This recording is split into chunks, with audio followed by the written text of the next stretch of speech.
A cappella 16. Yeah. Would you know about sitting and it ends with no dope piss come on, he's coming in so slow. Thinking, should I go back to my old job? But the pride of me is telling me, don't go. I'm already in too deep. I couldn't go slow. I ain't trying to keep still for a year. I just want to raise the bar like it's a pole vault. So we'll get a shot at the top like it's a goalpost. But I couldn't never go back there. It's a no-go. I much rather struggle on my ones. I'm a wizard with a dough. Go so pot for the paper. I've never been a muggle for the funds. Brain in my head works. Never been a dance. Right fist works like a V6. So on pep the shoulder knees that I never been a mug. If you can't visualize the picture, get a photo. Trust me. Jeez. Come on, bro. Zone. Anywhere I go, I come back to the zone. Raised in the estates and the flats in the zone. Way too many talented cats in the zone. Remember back then. Did you get my background as well? That's jokes. How are you doing anyway? You good? I'm good, you know. I'm good. I'm just doing lockdown like everyone else, bro. I'm just creating right now, still just creating, learning how. I'm getting my head around the video editing thing still. Working on a bag of music, just trying to build up the label. It's helping the other producers that I got around me. Like I got like a couple of sick producers around me who like I feel like they deserve more attention on what they're doing. So I'm just trying to like do that in a fair way, innit? Yeah, and you're a man of many trades, so it doesn't surprise me that you're doing video editing as well. That's sick. Yeah, to be honest, you know what? I got tired of waiting on video editors. Like I've just had so much headache with like shooting videos and not getting the stuff back on time, or like there's always been some kind of issue. So I thought, cool, like if I know how to do it, there's not going to be no one to blame except myself, innit? So you found it like during this time that you can be creative, because a lot of people say that without stimuli, it's harder to be creative. You know, it's ups and downs, innit? Like because I can do so many different things. Like I ain't written a bar in God knows how long, bro. I'll be honest with you, man. Like unless it's for a song or someone's project, I ain't written like a bar for radio for time. But like when I feel dead in that area, I might make a beat. I might edit something. I might go and do something on Photoshop. It's just whatever I'm feeling on the day, innit? I'm sure like I'll come back to writing in a minute when my mind's in the place. But right now, it's just more of a artwork thing for me, to be honest. Yeah, but that's proper natural though, because yeah, I don't like to force things, and it's very handy that you've got different mediums to let out your creativity. Yeah, especially when I'm helping other artists. Like it's always inspiring to like see what they're doing and feed off their energy sometimes, you know what I mean? And it's so sick that you do so much. So you're a label boss, you're a producer, man. You're a rapper. How do you find dealing with so many different things? You know what? Like, as of the past like year and a half, my motto has been, "Don't do it if it's not fun." So like, that's how I approach everything now. Like, if it's not fun, I'm not gonna enjoy it. You get me? So I just, if I feel like I'm gonna enjoy it, I'll do it. I don't care what it is. So that way, I never have a boring day, or I never feel like, oh, like this is stressing me out, or it's too much work to do. You know what I mean? What's the difference between expressing something by producing or by writing a lyric? Well, it depends on what I'm trying to say. I think that's what I always let lead, the message in it. Like the message is the most important thing. So like if that dictates that I need to do a video, I'll do that. It's just how can I best get across what I'm trying to say? Like I've always been one of those artists, like personally, like I always try to say something. I don't really like writing or saying stuff that for no reason. You get what I mean? So yeah, I always let that kind of like guide me in terms of what I'm trying to do. What do you mean by saying stuff for no reason? I'm not one of them MCs that spits bars about spitting bars. You get what I mean? Like I always have something to say. Like there's got some kind of like story or a lesson or something. I don't like chatting shit. Basically, like I don't like wasting words. Do you get what I mean? So don't get me wrong. Like there's bars for radio and there's bars for tunes, but on the whole, I don't really like wasting my words. Like I always got to have a purpose behind what I'm doing. Yeah, but even with the bars for radio, it's not a waste of words though, because it's a vibe. Do you know what I mean? So it's not necessarily you got to create a vibe as well, man. You've got songs that are politically charged, like in your Warrior EP. So you say a lot, and I think there's a tendency in grime to not say a lot. Would you agree? It depends on who you listen to, man. Like if you listen to like Boy in the Corner. Oh, mad. Hold on. Buzzer's going one set. No, don't worry. Sorry about that, my buddy. Amazon delivery, man. No, don't worry. What are you getting delivered? Just some stuff at Amazon, like some video likes and that. Making it for a couple of days, but yeah, politically charged. What was the question? In grime, yeah, because it's Yeah. radio born, pretty much, yeah. I feel Yeah. like there is a tendency for people not to say much and to rap about rapping. Do you know what I mean? Yeah. So it's a nice breath of fresh air to hear you, and you're talking about political things, mental state. Do you know what I mean? Yeah. Do you know what though? Like when I was growing up listening to grime, like all of my favorite MCs said stuff like Esco will talk about the block, like Dizzy Rascal will talk about like a lot of political stuff. Like there was always a hint of it, like growing up for me personally, like seeing what was going on outside. So that's like the school I come from. So that's how I kind of like train myself to rap bars. Like, so those are the guys that I'm listening to. Him, Dizzy Rascal, Wiley, guys like Dogs. Yeah, man, like there's so many MCs I could reel off that like said a lot of stuff when I was younger, like that kind of influenced me to like write like that. Do you get what I mean? And it's a skill to make it digestible as well. It's a mad skill. Yeah, definitely. Like even I still struggle with that, bro. Like it's just because times change all the time. Do you get what I'm saying? And like what people want to hear is always changing. So I tend not to think about what people want to hear, but I tend to think about like what I'm putting out there more. Like I make music for me more than anyone else. Because if I don't enjoy it, then no one's gonna feel it. Do you know what I'm saying? So if I enjoy it, then that vibe's gonna carry over. And I remember because you said in an interview as well that that you, if it's politically charged, you've got to be careful about not making it seem like you're preaching, because there's definitely a tendency for that to happen. Yeah, 100%. Yeah, but you've made it digestible. Yeah, no, thank you for that, bro. Like, 'cause sometimes I do think like, no, you're saying too much. Like, I feel like there's a point where you can say too much. You know what I'm saying? But then again, you should never underestimate your fan base as well. At the same time, you know what I'm saying? Like, so sometimes you just got to see what works, and it might hit, it might not. Yeah, exactly. And as long as you like it and you rate what you're doing, other people will at the end of the day. Exactly. So you're from Hackney. Whereabouts in around Hackney are you from? A couple of different postcodes. So grew up in E8, E9, Yeah. N16. Grew up in Dalston. Moved to Wick. Lived in Wick until about 2 years ago, and then I'm back like Dalston N16 sides now, like near Red Pitch and that. Okay, cool. And how did you find growing up there, just disregarding music?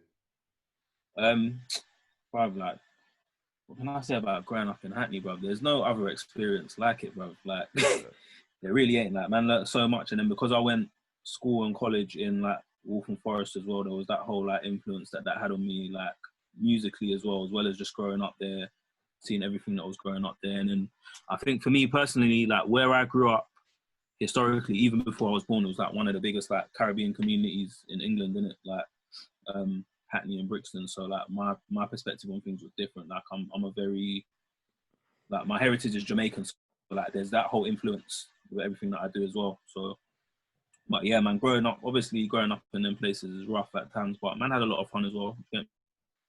And well, I went to a couple of different schools. I knew people all over, so it was calm. How do you think being from there, like, kind of influenced you musically? Was there people around you making music at that time?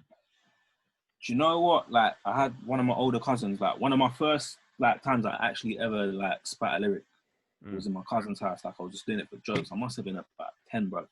And then like he used to be in a crew called 2 Deep Squad. They used to like go Mystic FM and that, and they were big in the ends. And then from there he heard me, was like, cool, like you're in my crew now. So I started from there. But like aside from that, there's so many things like people's lives that I've observed like growing up in the area, and just like things that will influence me. And then like even going back to like learning about things that happened in the 80s where I lived, and then tracing that back to like Jamaica and seeing how things have developed since then. Like even on a like political scale, like a lot of that is like especially in the new music that I'm making now, like it's definitely had a big influence.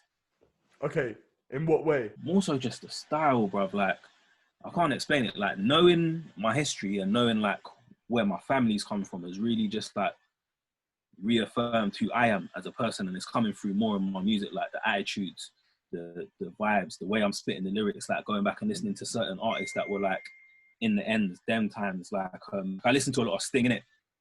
You know about Sting, like the stage show. Like I watch a lot of Sting. There was all these kind of parties that like my uncles and that they used to show me, because my uncles used to spit as well. I only found this out recently. There was this whole like generation of black Caribbean reggae artists in England that started. So you got people like Tipper Irie, Smiley Culture, those kind of guys, like, I listen to them a lot, and just seeing how like they've taken that vibe from Jamaica and kind of infused that with how they've grown up in England at the time. Yeah. You get what I'm saying? And that's how that. And your dad was a musician as well. Yeah, my dad is a musician as well. Yeah, so it runs in the blood. It runs in the blood. My dad was more jazz funk though. Okay. Yeah, so my dad actually plays instruments. When I was listening to It's a London Thing, yeah, I feel like there's a bit of punk in there. Do you know what? Everyone says that. Yeah. Do you know what? I was just vexed when I made that tune, you know. That's probably where that comes from, but I was angry when I made that tune still. Big up Scott Garcia as well, man, for like letting me use the sample and that still, cause like I'm a big garage head as well. So there's that whole influence as well. So but I just think that whole punk influence comes from the like, you know, the whole rebellious nature of grime. And I think it was because you know, like when grime developed, it was like garage's angry little brother kind of thing, as people would say. But you got them two influences in one tune, innit? Which is like a nice juxtaposition. So that's how that came about. And was it something in particular that made you vexed to make that song? That whole, when Brexit first come around, like it made no sense to me, bro. It made no sense to me whatsoever. And I think I'd done an interview with Nosy at the time talking about it, and I was like, this whole Brexit thing, it makes no sense. Like, it's come out of nowhere. And it's basically the result of a small group of people who they're not the majority, they're the minority, but they're making the decisions on the behalf of the majority. So it's almost like we have no say. So that's why it was kind of rebellious, because it was kind of like, well, fuck you then. Like, you don't speak on our behalf, do you know what I mean? That's also interesting to me as well, that you have a rich musical background, because in your lyrics, like the way you settle in the tune is very intricate. It feels very natural. It's almost like a like music in itself, the way you go in and out, and that's what really inspired me when I was writing like a lot of my lyrics. The best way I can explain it is, so the lyric that I wrote, the first, it goes, man, I like, where are you from? I'm from a generation without no patience, like 5 minutes is too long. Like dips and, you know what I mean? When I listen to music, like some of my favorite artists are artists that like can paint a really good picture. Like one album that I really liked, like in the past like 10 years, for that in particular, was like Good Kid, Mad City. Like the way Kendrick set out the whole scene, like, was just so sick. And the way he told the story, like, I love storytellers. Like, even one of my favorite albums of all time is Chronic 2001 by Dr. Dre. Like, that's what really like made me want to step up my production game. And I listened to that. I first heard it when I was maybe about 13, 14, and then I listened to it again just before I made Warrior. And I was like, no, like, I need to produce something the way Dr. Dre like constructs this thing. Like, everything is related, like everything is seamless. I don't want any gaps. So like when I do, because when I first came in the game, I done singles, and then when I clocked onto that, I was like, no, like I'm actually more suited to doing bodies of work as opposed to just singles, because like singles can be about anything. They don't really connect. There's no like storyline or a timeline in that sense. So that's what made me really want to like make bodies of work that told a story. Really quickly as well, you made a song with Swift as well, didn't you? I did, yeah. I've got a song with Swift. Yeah. It isn't out yet. I don't know what we basically gave it to me. Said when you're ready to use it. So I need to find something that it fits into. Yeah. Also, Jammz, you don't know this yet, but we're actually on a tune together produced by Swift. I don't know if it's gonna come out or not. Oh, sick! Have you got a copy of it? Yeah. Somewhere. I'll send it to you. Send it to me, please. No, because Swift's my producer. Oh, is that your guy? Yeah. Yeah. No, Swift's hard. I met him through Nina Las Vegas. Do you want to tell me about your label as well? Yeah, so the label is called I Am Grime. When I started it, it wasn't really a label. So like the first long project I'd done in 2010 was called What's the Latest, that not many people know about. I'd done a freestyle in college. Then I left college, I went to uni, done this CD called What's the Latest. Like, and I just put up a link online, like Senspace times. I just put up a Senspace link. Then I bought 100 CDs, printed them all out in the library one day, and I just posted them out for my uni in the Midlands. And then like it kind of like picked up a life of its own. And then this was around the time that like the grime scene was doing this pop mainstream thing. So like Rolex Suite was out. Where my Rolex had just come out, and I think Chip had just done Oopsie Daisy, and I was kind of like, why is everyone going that way? So I made an EP called I Am Grime, because if everyone else is doing pop, then I want to be this, in it. That was kind of my response to it. So done that. It was just like a 5-track EP, and I made some t-shirts. I done it with Graham from Once Upon a Gram, so like they back the EP, done a takeover on it, bro, printed some t-shirts. And then that ended up getting a special mention at the official mixtape awards. Just like, I was a no one them times, bro. Like, just for something that I bought online, I was like, cool. Yeah. Like, keep going kind of thing. And then done that. But funnily enough, the t-shirts traveled further than the music at the time. So like, bare people had t-shirts, but didn't know they had anything to do with me. Oh, man. Mad. So, that's sick. It was mad. So I had a year break in between that. Then I done another I Am Grime EP, which was the Myth edition. That done all right. Then I was gonna do. So it was meant to be a trilogy originally. So I was gonna do I Am Grime 3.0, but at that time, that's when I started to like hit the radio thing proper, and obviously it grew. Then Run started to become a big thing. So I was like, cool, like forget that, like do the Hit Then Run EP. And then when I put that out, like I had a website, and I thought, cool, let me just put the I Am Grime logo on there. And then from then, it just kind of made sense. It's like, cool, like this is going to be the label. So like ever since then, it's been that. So like I think the first official release on that was The World, and Keep It Simple, the vinyl. And now I'm calm because I've got my little ecosystem. So like how I see things working is like I've got my platform on Rinse. Any new music, I test it on there. If people are feeling it, then I put it out. And then like people can, obviously with all this Corona stuff going on, there ain't no raves right now. But the idea is that people can come and experience the music physically in the rave, and then that's just how that little system works. I want people to experience grime as it's supposed to be experienced, not online, not on your phone, like as an energy in a rave. Do you get what I'm saying? Like I don't want to have a rave where people have got their cameras out and it's stiff. Like I want people to be in the moment. Yeah, like that. Those are the best raves that I've been to. Like everything that I've been to in the dubstep world is like that, but in grime world, it's not really like that no more. Why do you think it's not like that anymore? New audiences, man, and obviously times move on, innit? Like social media is a big thing, technology is a big thing now. But at the same time, I feel like when technology gets too involved, there's an element that you're missing out. And for me, like that's the most important element, which is the energy. You can't be in the moment if you're on your phone. You know what I mean? So at the beginning as well, you said that you find satisfaction in helping people. Yeah. And I think that's rare in to find people like that, man. When I was coming up, it was a long time. Like, don't get me wrong, like along the way, people helped in it, but I just feel like, raw, like if people had helped me, I could have been a lot further than I am today. Like, if I have the answers, oh snap, hold on. So your girl? No. Oh. Who's that girl? Are you calling her phone? I don't know. Don't know why she's phoning me still. Yeah, like my thing is like, raw, like everything that's taken me 10 years to learn. Yeah. I don't have to like, if I rate you, why am I gonna make you wait? Like, I'll just give you the cheat code, do your thing. Like the whole thing is like, you're supposed to be better than me, innit? Like if you're the new generation. So like man's not on holding anyone back, because like bro, coming up, trust me, like there's so many people that could have helped, man. That not saying it's anyone's duty to you, but there's definitely people that have tried to hold man back and all of these kind of things. So it's just like, bro, if I got the cheat codes, like I can give them to people, like because I never had it when I was coming up, so why not? Bro, the way I see it, if you're doing well and your brethren ain't doing well, like what's the point?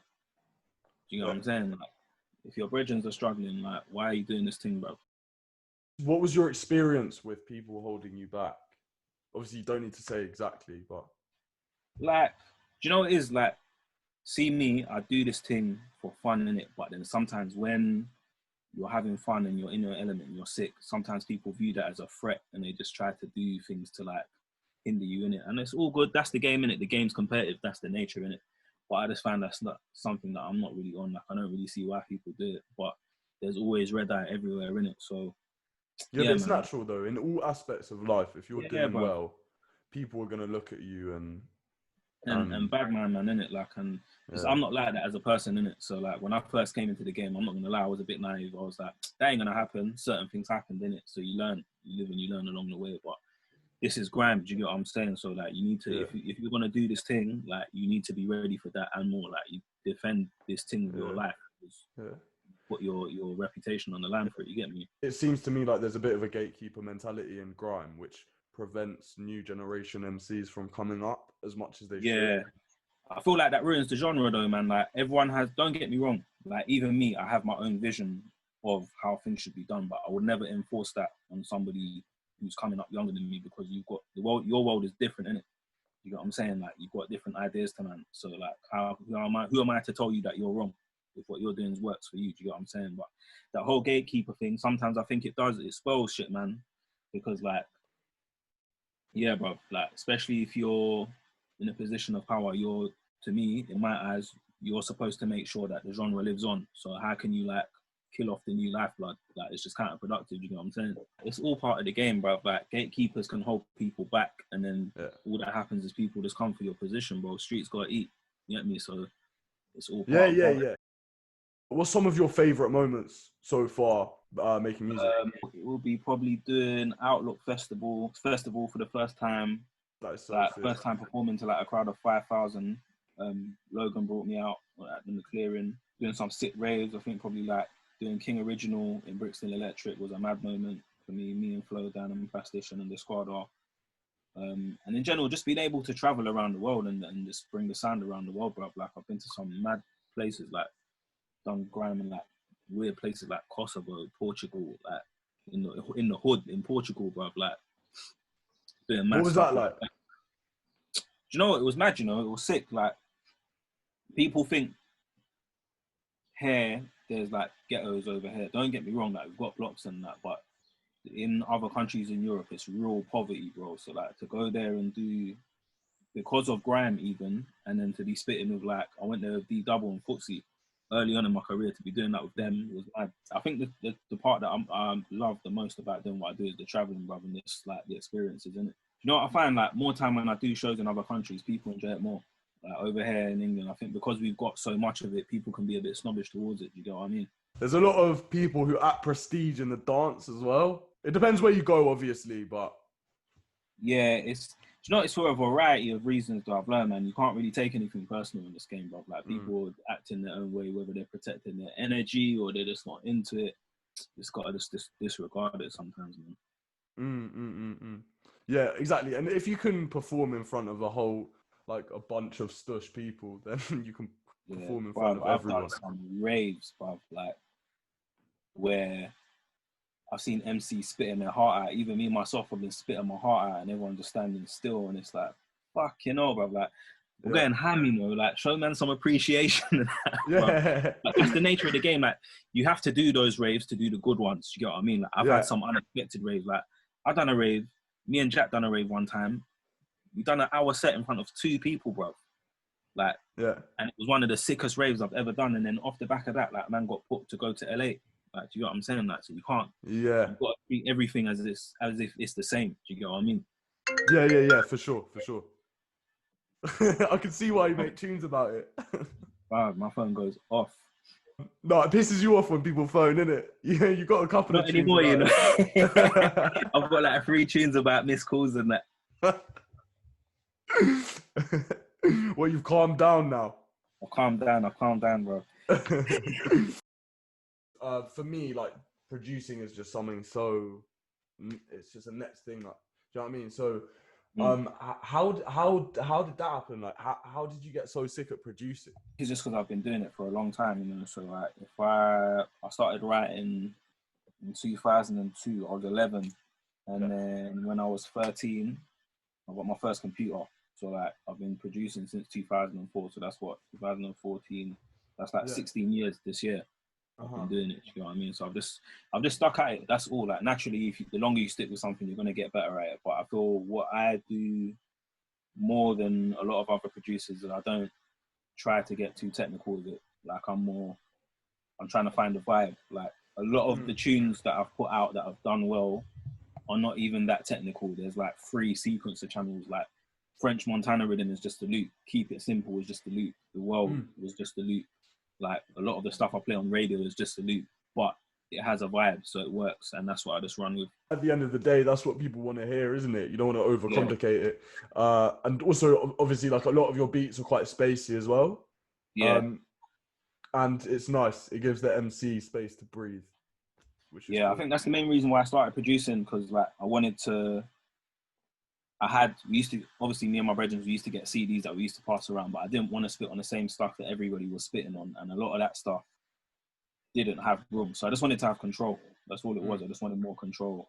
And like over time, like I learned how to make beats that make me sound better, make other artists sound better. So like I think as a producer, that's the next step for me, is to work with other artists producing like entire projects to like bring the best out of them. Do you know what I mean? And how do you find the difference between rapping on a beat that you've made and someone else has made? Do you know what? There's no difference. If I like a tune and it gives me a vibe, then I'll write to it. But I think how I produce, more time what I'll do is I'll make a loop. Like some of my best tunes have come from like a 4-bar loop. Like Lemonade Man was a 4-bar loop. I wrote the whole song to a 4-bar loop. And then I went back and I built the tune around the acapella and just brought the tune out a bit more like that. So that's like how I kind of feel with it. I don't really try to do too much in terms of like, oh, I'm going to make this sick beat, do all of these tunes, and then I'm going to spit on it. Like I see it as, I don't see them as two separate things. I just see it as one whole product.